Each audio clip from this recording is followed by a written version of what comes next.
WEFUNK. We funk. But I guess a little ironic as well that some of the major focal points of the number 3 on the list, Girl from the North Country, a huge biopic about Aretha Franklin, right, the Queen of Soul, a little bit of an ironic indication of things to come for the number 2 thing on the list, where it's going to be Ladies' Night all year long in 2020, where it will be the Year of the Woman, and the music world will lead the way as always. But some of the biggest stories, albums, and tours of the year will be from the ladies of music and the queens of pop and the badass bitches that will be on display in 2020, where as well, like I pointed out, perhaps not necessarily all from Big LW's Jammin world, but just in the music world in general, some of the biggest stories of the year are going to be major tours and albums from some of the, like I said, leading ladies of the music world now, where I guess just right off the bat we are expecting second albums from Billie Eilish, Cardi B, and SZA.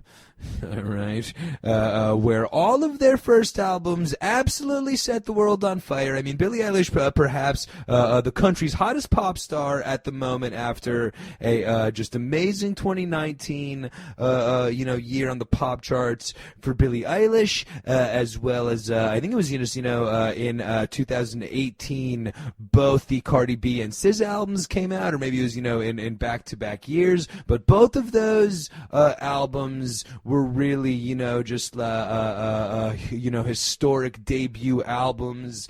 Cardi B, I think, was the, first female artist to win the hip-hop Grammy on a debut album. SZA had all sorts of, historical features to her breakout debut album. So huge second albums coming up from 3 girls who absolutely crushed it, from different genres as well, really, for Billie Eilish, and then Cardi B as well as SZA. So huge second albums coming out for all of those up and coming ladies. All right, as well as a return to the ring for some all timers, as we've got Adele coming back to touring after a couple of years off, Lady Gaga back to the music world with an album and major tour after a couple of years not in music,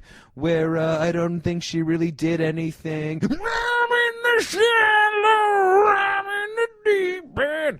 So you're going to finally get your chance to see The Shallow in a live performance from Lady Gaga, hopefully with Leonard Bernstein, stupid Bradley Bernstein Cooper showing up to hack it up with Gaga at some major Lady Gaga concerts, right, as well as albums and tours expected from Rihanna and Lana Del Rey expected to drop albums. The Rihanna album has been kind of rumored for a couple of, it was supposed to drop last year. It's supposed to be like a more reggae-tinged album from Rihanna, who's really one of the true, queens of soul, hip-hop, pop music, as well as Lana Del Rey, who has, a super, popular, hot, pop career going. So major albums and tours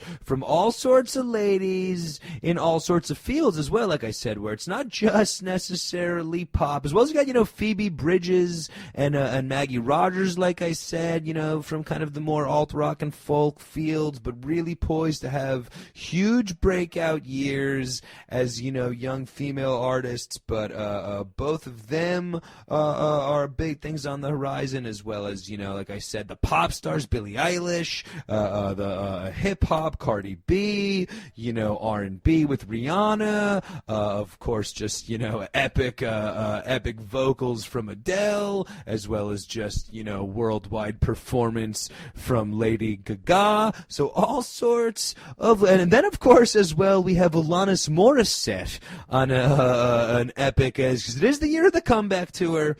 And Alanis Morissette, 25 years after her Jagged Pill, which as well is, I think, a part of like a Broadway production of Jagged Pill going on, if I'm not crazy. I think I saw a Subway ad for that. And I'm assuming it's about assuming there's something to do with Alanis Morissette, not just a coincidence name, but Jagged Lil Pill is going to be the basis for a pretty major 25th year anniversary Alanis Morissette tour with Garbage on the bill. All right. So epic double bill for Alanis Morissette there, as well as the Dixie Chicks are making their return to touring after apparently feeling railroaded from the country music audience, who apparently, how about this for irony? You have the one fan base on the planet that likes George Bush, and you go out to bash him. The one group in the entire world, like the 10,000 people in the world that you couldn't talk shit about George Bush in front of, were all at the Dixie Chicks concert. And they all turned their backs on the Chicks, who now, 15 years later, ahead of one of the most volatile elections in America's history, are coming back full-on MAGA. As, of course, the Dixie Chicks flipped the script on you and are now huge Trumpers and are coming at you for some right-wing political rock that will leave you on a country western high. So a big comeback from the Dixie Chicks, as well as a reunion tour from Alanis Morissette. All right. So some of the biggest stars on Earth, some of the biggest, most popular stars of today, some of the stars of tomorrow as well, all on display as Ladies' Night all year long in 2020 takes effect. And the number 2 thing that we're excited to see in 2020 on the Jammin' World podcast, but all of the lovely ladies of music putting it down on their craft. So definitely looking forward to a lot from the ladies in 2020. Big F! WEFUNK. We funk.